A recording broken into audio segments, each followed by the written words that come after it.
Hi first grade! Today we're going to make a parachute in steady air. Last week with the twirly birds, all of you told me about gravity and how gravity made it fall down. We're going to use napkins or a plastic bag or a piece of paper, toilet paper, or a paper towel. There's lots of options for our project. Have you ever noticed that if I took a napkin and crumpled it into a ball, it would fall straight down? But if I take it into a parachute shape, it floats down. Our question today is, why does it float down? What is holding it up and making it come down slower? Let me know what you think as you do your work.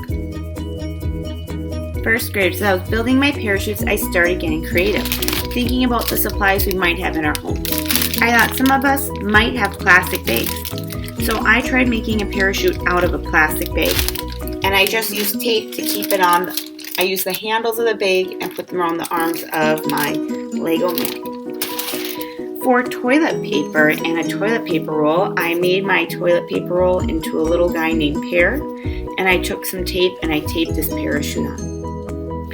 For a paper towel, I did the 4 pieces of string and a paper clip guy, and I just have 1 piece of a paper towel.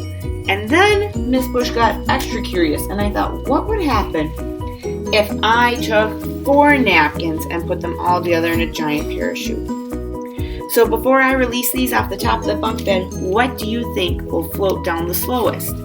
4 napkins, 1 napkin, plastic bag and Lego man, paper towel, or toilet paper guy? Make a prediction. Paper towel and napkin.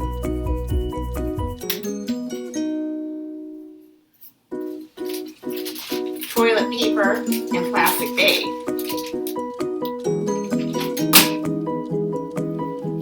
Giant parachute and only 1 napkin.